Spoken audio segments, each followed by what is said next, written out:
కామన్గా ఎదురుపడడం కలవడం అట్లా జరిగింది. అంటే సాయి చంద్ అన్న ఎప్పుడు మీతో ఏమంటున్నాయి అక్క అంటే ఆ రాజకీయానికి సంబంధించి కూడా తను ఎప్పుడు తన పాటలతో ప్రతి ఒక్కరిని సాయన్న పాటలు వింటుంటే అసలు కింద కూర్చున్నవాడు కూడా లేచి డ్యాన్స్ ఆడుతుండే, అంత ఊపు కేటీఆర్ని కూడా కేసీఆర్ని కూడా డ్యాన్స్ ఆడిపించిన రోజులు ఉన్నాయి. తను ఒక పాట పాడుతుంటే అంతమంది ఇన్స్పిరేషనల్ పాటలు కూడా చాలా బాగా పాడుతుంటాడు. సో ఎప్పుడు మీతో ఏమంటుండేవాడు అంటే బయట ఉన్న సమస్యల గురించి మాట్లాడుతుండే. తెలంగాణ ఉద్యమ సందర్భం వరకు ఏంటంటే తెలంగాణ ఎందుకు అవసరము ఏంటి, తెలంగాణ వస్తే ఏం జరుగుద్ది, ఏ రకంగా మన అణచివేతకో లేకుంటే ఆత్మగౌరవం అన్ని రకాలుగా మనం అనుకుంటున్న నీళ్ళు నిధులు నియామకాలు ఇటువంటివన్నీ ఉన్నాయి కదా, భాష యాస మన పండుగలు అట్లా ఎటువంటి అవమానాలు జరిగినాయి అంటే ఎటువంటి గౌరవం దక్కకుండా పోయింది కావచ్చు, రాజకీయంగా కూడా మన వాళ్ళు ఎలా ఎదగకుండా పోయారు, సినిమా ఇండస్ట్రీ అట్లా అన్ని విషయాలు తెలంగాణ ఉద్యమ సందర్భంలో షేర్ చేసుకునేవాడు. తదనంతరం ఏంటంటే రాజకీయంగా నేను కూడా ఇది కావాలి, ఖచ్చితంగా అసెంబ్లీలోకి అడుగు పెట్టాలి, అలా అడుగు పెట్టాలి. అసెంబ్లీ అంటే చట్టసభ అని చెప్పేవాడు, అసెంబ్లీయా లేదంటే లెజిస్లేటివ్ కౌన్సిల్ ఇట్లా అనేం లేదు, చట్టసభలకు అడుగు పెట్టాలి అని మాత్రం నన్ను ఒక అంటే నాలో సింగరే కాదు, కామన్గా అయితే సహజంగా సింగర్ అయితే వేరే పాటలు ఇంకోటి అట్లా అన్ని రకాలుగా ఉంటుంది. నేను కొంచెం రాజకీయ అవగాహన నేను ఏ రకంగా ప్రజలకు చేయాలనుకుంటున్నా ఈ దృష్టి నా మీద మరలకుండా చేస్తుంది నా పాట.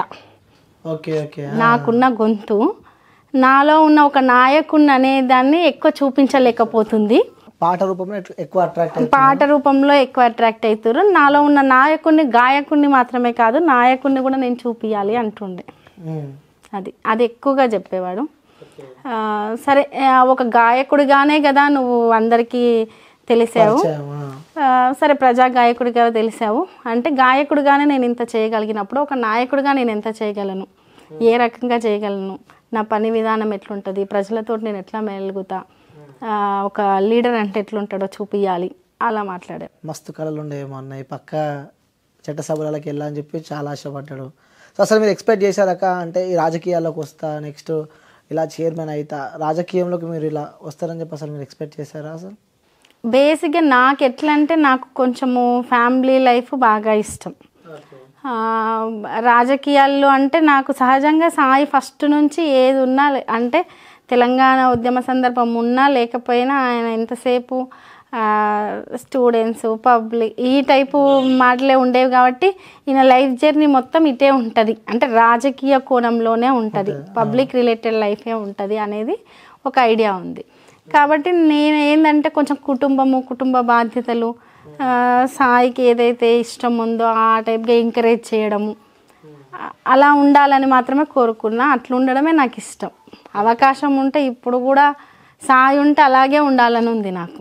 ఓకే, సో ఇప్పుడు ప్రతిరోజు బిజీ అయిపోయారక్క, అంటే జనాల్లోకి వెళ్తున్నారు, జనాలతో మాట్లాడుతున్నారు, కలుస్తున్నారు, సో ఎలా అనిపిస్తుంది ఆ వాతావరణం?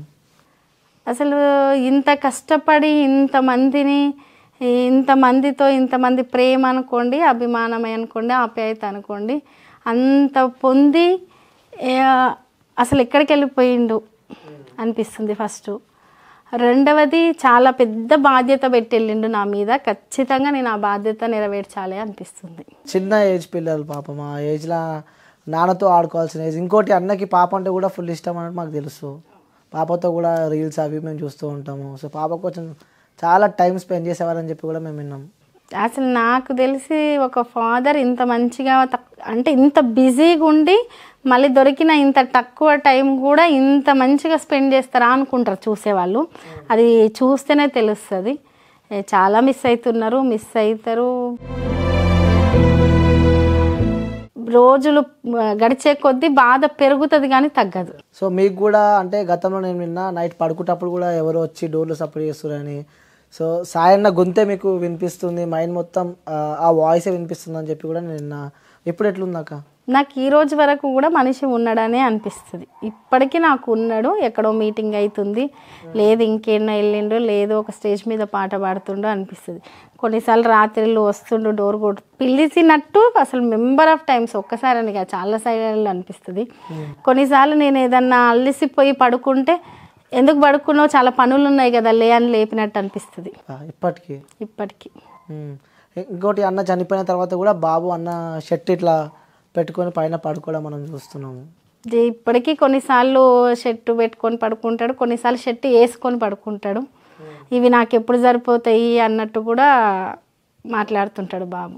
తర్వాత కూడా మీతో ఎప్పుడన్నా మాట్లాడడం జరిగిందాక అదే సాయి చంద్ అన్న గురించి? పిల్లలు రోజు మాట్లాడుకుంటాం మేము. లేడు అనే విషయము మా దృష్టిలో ఇప్పటికీ లేదు, ఉండదు. మేము రోజు ఉన్నట్టే మాట్లాడుకుంటాం. రేపు వస్తాడో ఎల్లుండి వస్తాడో లేకపోతే 1 month తర్వాత వస్తాడు, ఇగో నానిది చెప్పిండు అది చెప్పిండు, ఇలా నిరంతరం మా ఇంట్లో మేము ముగ్గురం మాట్లాడుకుంటే ఖచ్చితంగా సాయి గురించి మాట ఉంటుంది. మాట్లాడుకుంటాం. సాయి ఉన్నప్పుడు ఎట్లుందో మా ఇంట్లో అట్లే ఉంది. మార్పు ఏంటంటే సాయి ఉన్నప్పుడు కొంత 100 మంది వచ్చేవాళ్ళు, కలిసి భోజనం చేసే, అది కొంచెం తగ్గింది. అంటే రావడం పలకరియడం వరకు ఓకే, బట్ సాయి ఉన్నప్పుడు ఉండే ఎన్విరాన్మెంట్ ఉండదు కదా, అది తగ్గింది తప్ప లేడు అనేటట్టు మా ఇంట్లో మేమేం లేము. మాతోటే ఉన్నాడు, ఉంటాడు, ఉండేటట్టే ఉన్నాము. ఒక మనిషి లేకుండా అయిన తర్వాత వస్తువులు కూడా మనిషికి సంబంధించినవి మార్చేస్తారు, మేము ఏది మార్చలే. అవి అట్లే ఉన్నాయి, అక్కడనే ఉన్నాయి. నిన్న కూడా కొన్ని బట్టలు నేను ఐరన్కి ఇచ్చి పంపించిన, కొన్ని తీస్తా అటు ఇటు చదువుతా మళ్ళీ ఇచ్చి పంపిస్తా. అట్లా సాయన బట్టలు ఇంకా ఐరన్కి ఇచ్చి మళ్ళీ పంపిస్తూ ఉంటారు ఇప్పటికీ కూడా. నిన్ననే తీసుకొని వచ్చిన, అప్పుడప్పుడు మేము తీయడం. అంటే లేడు అనేది మాకు ఇప్పటికీ రావట్లేదు, రాదు, ఉండం కూడా అట్లా. అంటే అన్న సాంగ్స్ కానీ అక్క ఇప్పటికీ అంటే చాలా సభలు కూడా మిస్ అవుతున్నాయి. ఇంకోటి కూడా అక్క, తెలంగాణలో బీఆర్ఎస్ పార్టీ ఓడిపోవడం రీజన్ కూడా సాయి చంద్ అన్న పాట లేకనే అని చెప్పి కూడా కొంతమంది అంటున్నారు. ఎందుకంటే సాయి అన్న స్టేజ్ పైన పాట పాడుతుంటే మాత్రం ఆ ఊపు, ఆ ఎనర్జీ మాత్రం ఎవరు తెలియరు నాకు తెలిసి. ఇప్పుడున్న ఆ సింగర్లు నేను కూడా ఓపెన్గా చెప్తున్నాను, ఎందుకంటే నేను కూడా సాయిని చూసిన, దగ్గరికి వెళ్ళి చూసిన వ్యక్తిని కాబట్టి. అన్న ఆ పాట పాడుతుంటే ప్రతి ఒక్క లైన్ అక్క ఏదైనా కానీ సెకండ్ ఇట్లా పాట పాడేస్తుంటారు. సో అలాంటి సభలు కూడా సాయి చంద్ అన్న లేని లోటు ఇంకా తీర్చలేము కొన్ని బీఆర్ఎస్ సభలలో అని కూడా కొన్ని వార్తలు మనం వింటున్నాం. సాయి ఎట్లంటే ఒక సింగర్గా ఏదో పేమెంటో లేకపోతే టెంపరవరీగా పెయిడ్ ఆర్టిస్ట్గానో మనీ తీసుకొని పార్టీకి వెళ్ళడం, ఈ పార్టీలనో ఆ పార్టీలనో లేకుంటే ఈ స్టేట్లనో లేకుంటే ఇంకో స్టేట్లనో అట్లా పనిచేసిన వ్యక్తి కాదు. పార్టీలనే తెలంగాణ ఉద్యమం నుంచి ఉండి ఆ పార్టీ లైన్ అనేది అర్థం చేసుకొని పబ్లిక్కి ఏది అవసరము ఏంటి అని అర్థం, అంటే ఒక పొలిటీషియన్లో ఒక నాయకుడుగా ఒక కవి ఉంటే, ఒక సింగర్ ఉంటే, దాన్ని ఇప్పుడు ఒక నాయకుల్లో ఒక రచయిత ఉంటే ప్రజలకు ఏది అవసరమో ఒక బుక్ రాస్తాడు ఒక దాని గురించి. ఒక నాయకుల్లో ఒక సింగర్ ఉంటే ప్రజలకు ఏది అవసరమో అది పాడతాడు, ఎలా మారుతుందో అది పాడతారు.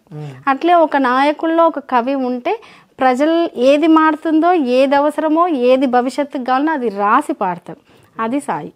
ఓకే, అంటే 2003లో మీ మ్యారేజ్ అయింది కదా, 2023లో అన్న చనిపోవడం అని చూస్తాం. అంటే సుమారు 20 ఏళ్ళు అంటే ఎంతో కష్టపడి పెళ్ళి చేసుకున్నారు. ఎందుకంటే ఇంటర్ క్యాస్ట్ మ్యారేజెస్, మీరు వేరే కులము, అన్న వాళ్ళు కూడా వేరే కులము. సో చాలా కష్టం. ఈరోజు రేపట్లో అప్పట్లోనే మీరు ఎదిరించి పెళ్ళి చేసుకున్నారంటే కూడా అది ఒక గొప్పనే చెప్పుకోవచ్చు. ఎందుకంటే ఈ జనరేషన్లో కూడా కొంతమంది భయపడుతున్నారు, ఎందుకంటే ఇంకా క్యాస్ట్ పిచ్చి ఇవన్నీ దీనికోసం భయపడుతున్నారు. సో మీరేం చెప్దాం అనుకున్నారు అక్క? అంటే ఎలా ఎదురించి పెళ్ళి చేసుకున్నారు, ఇంట్లో వాళ్ళు ఏమన్నారు అసలు? ఎందుకంటే చిన్న కులం అనే చెప్పుకోవచ్చు సాయన్న వాళ్ళది, అట్లా ఇంట్లో వాళ్ళు ఏమన్నారు?